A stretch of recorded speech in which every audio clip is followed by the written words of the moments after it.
Former Haryana Chief Minister Manohar Lal Khattar arrived in Ambala today. Here he held a meeting with BJP leaders in the BJP office regarding the election. He was accompanied by former Haryana Home Minister Anil Vij and present State Transport Minister Asim Goyal.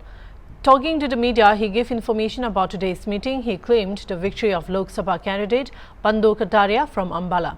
He also reacted to the statement of former Deputy Chief Minister of Haryana, Dushyant Chautala. At the same time, he also gave his feedback on the vote percentage in North India and said that the voting percent of every state is different. At the same time, he claimed that BJP will win 370 seats and BJP allies will win 30 seats.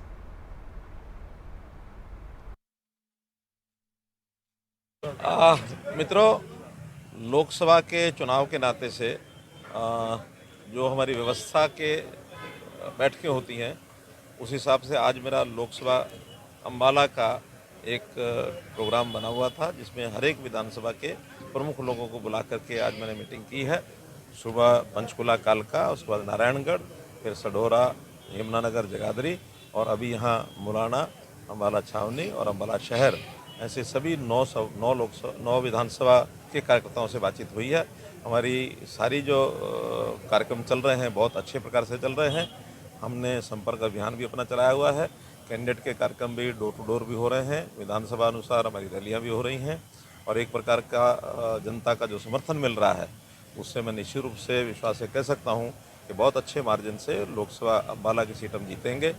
भले ही अभी हम देख रहे हैं कि इस खेल के अंदर हम एक पाले में खूब डट कर लगे हुए हैं, सामने वाले पाले में तो उनकी टीम और उनके लोग उतरने के लिए अभी तैयार भी नहीं हैं और उनके कार्यकर्ता भी कितने परेशान होंगे मैं अनुमान ही लगा सकता हूं कि 1 महीना भर से उनकी तैयारी चल रही है कि आज लिस्ट आएगी, आज कैंडिडेट आएंगे, आज ही होगा, जबकि हमारा एक प्रकार से 60% से ज़्यादा एक अभियान पूरा हो चुका है। लेकिन अगला जो महीना है उस महीने में भी हमारे कार्यक्रम इसी प्रकार से तेज़ी से चलते रहेंगे और 25 मई को यानी एक प्रकार से लोकतंत्र का जो एक बहुत बड़ा उत्सव है ये पूर्ण होगा और सब लोग वोट डाल करके भारतीय जनता पार्टी के कमल के निशान पर हमारी कैंडिडेट बंदू कटारिया को मेंबर पार्लियामेंट बनाएंगे। देखिए, उनका कहना कुछ भी हो, जो विरोध में लोग खड़े हैं उनको इस प्रकार के कहने में कोई हर्ज नहीं हमको लगता, क्योंकि विरोध में खड़े हैं। विपक्ष के आदमी किसी प्रकार के अनाप शनाप अलग अलग प्रकार करेंगे, हमें उसका फर्क पड़ता नहीं है।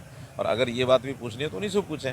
हमको हमारा विश्वास है कि हरियाणा देश भर में जो हमारा एक लक्ष्य है कि 400 से पार सीटें हम निश्चित रूप से जीतेंगे, जिसमें 370 से ऊपर भारतीय जनता पार्टी और 30 से ऊपर जो एनडीए के अन्य जो घटक हैं वो सब मिल करके और 400 पार ये सीटें जीतेंगे और बहुत एक अच्छे कंफर्टेबल स्थिति और ये हमारी बनेगी। कि अब इस विषय में तो मैं किसी के बारे में कुछ नहीं कह सकता। वोटिंग कहीं 60% हुई है, कहीं 70 हुई है, त्रिपुरा जैसे राज्य में 80% से भी ऊपर हुई है। तो ये वोटिंग पैटर्न हर राज्य का अलग अलग होता है और राज्यों में भी किन किन सीटों पर पोलिंग होती है ये अलग अलग पैटर्न होता है। वोटिंग परसेंटेज तो जब सारा देश भर का जब चुनाव हो जाएगा 7वें चरण के बाद ही पता लगेगा देश में किस प्रकार किस राज्य ने क्या परफॉर्म किया है।